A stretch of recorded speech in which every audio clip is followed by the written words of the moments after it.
Michelle. Hi, Hank. How's it going? Great. How are you? Very well, thank you. How's Montana treating you? Oh, it's great. We've had a beautiful summer. It's been the best summer we've had in a long time. Now, how's your summer been? It's been great. Unlike the whole rest of the world, we haven't had a bad fire season here in America, so that's all I can hope for in Montana. Praise be for that. Yeah. Have you gone on any cool trips with your family? Not really. It's too hard to move him around. I've got a little kiddo, but he did really love the fair this year, which was the first time he was into the fair. So we went all 3 days. Oh, that's good. Yeah. California State Fair was one of my favorite things growing up. Cool. Now, how old is Oren now? He is gonna be 3 in October. Ah, so he's not quite as portable as he used to be. Yeah, he's sort of like you put him in a chair and say, sit here for 2.5 hours, and it's not gonna go great. No, it never is for parents. Yeah. So what's new with you these days? Oh, I mean, a lot of family stuff. I'm also working on a book really hard, trying to make that happen, and working on some new crash courses that we're always trying to get out there. Just launched artificial intelligence crash course, which I'm really excited about. Oh, that's exciting. Yeah. Now, tell me what your new book is about, if you don't mind. Oh, sure. It's a sequel to my first book, so it's about kind of the internet and fame, and also space aliens to some extent. So all the most important things. Actually, I was going to ask this one a little bit later, but you mentioned it. So please tell our audience about your present book. My present book?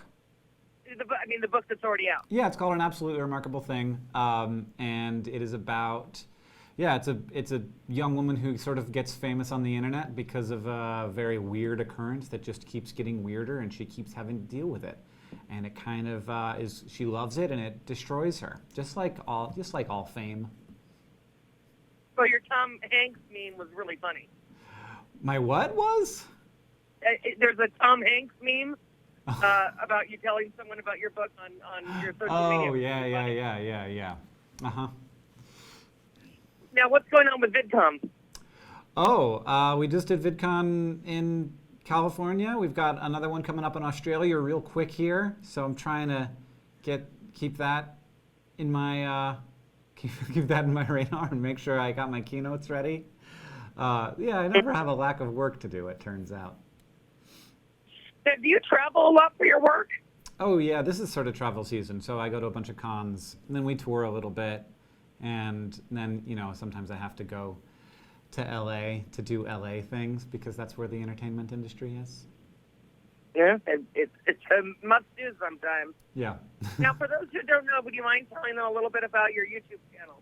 Yeah, so I started YouTube back when YouTube was first a thing in 2007, and over the years, I've gone from producing solely ridiculous, kind of useless content to producing some useless content, but also a lot of educational stuff. So we make stuff where we get excited about science over on SciShow, and we teach courses for high school and college at youtube.com/crash course. We have a bunch of different channels that, in addition to those, where we discuss everything from microscopic organisms to healthcare policy, because why not?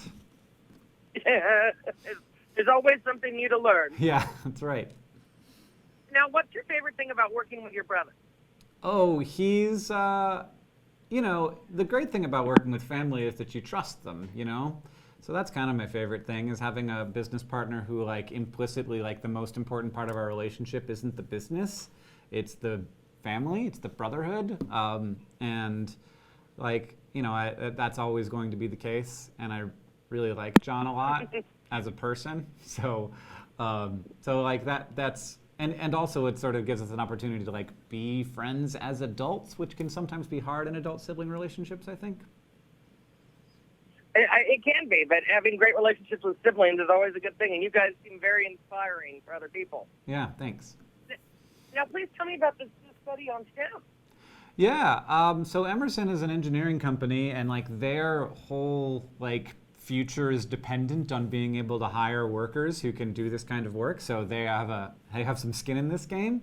And I think that like it's also true that we all have skin in this game, right? Like they did a survey worldwide, 94% of people say that STEM education is important to the future of their country. And so like we're doing a better job of encouraging kids to go into these fields already. We can do more.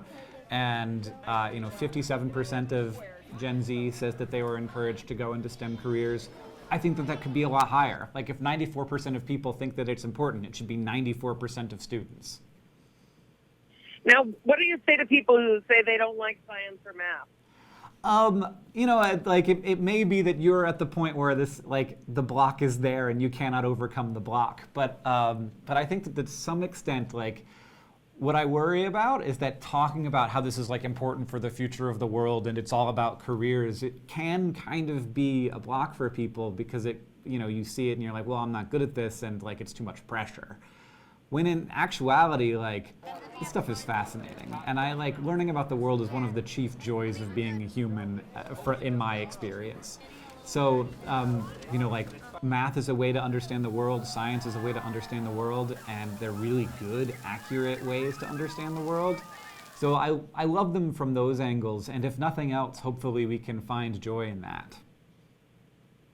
Now, what are some fun new careers that people should maybe not have thought of regarding STEM? Yeah, I mean, like STEM careers are creative careers and they are everywhere. So, you look at anything and you can find a STEM career, whether that's like the, sort of beautiful design of your favorite car or whether it's like studying the oceans, whether it's video game development or like creating a computer program that can understand music for Spotify. Like, there is STEM in every aspect of our lives, and so there are STEM careers in every aspect of our lives. And why is it important to get more girls interested in STEM careers? Well, I mean, if we're saying that 94% of people think that STEM careers are important to the future of their country, then like it should be 100% of the workforce that's encouraged to do this. And at the moment, like more boys are still encouraged than girls to go into these careers when they're young. And when women are asked about why they maybe didn't consider a career in STEM, they talk about workforce stereotypes, which is just like, when you look at the room, this is what it looks like, and they talk about a lack of mentorship. And so if there are no women or fewer women in these careers, then you have fewer women available to do mentorship. So you have to actively work against that because otherwise, like, those problems perpetuate themselves. And there are a bunch of different ways to do that, all the way from like grade school to, late in career stage stuff. Emerson has a 4,000 woman strong Women in STEM group that provides mentorship all across the world. Oh, that does sound like a great thing to have going on. Mentorship is so helpful to getting women stay in STEM. Yeah.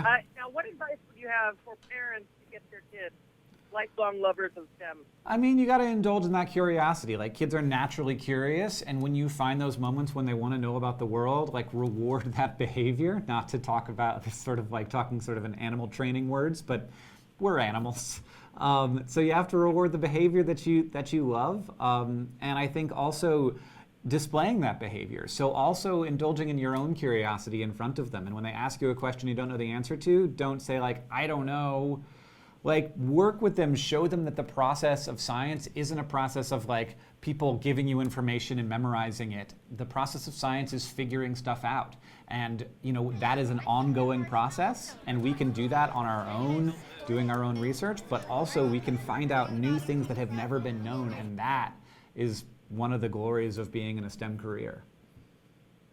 Now, where do people go to get more information? Emerson has a great resource up at emerson.com/welovestem that has some of my stuff on it and also talks about the future of this stuff and of this workforce. Now, what's next for you? What's next for me?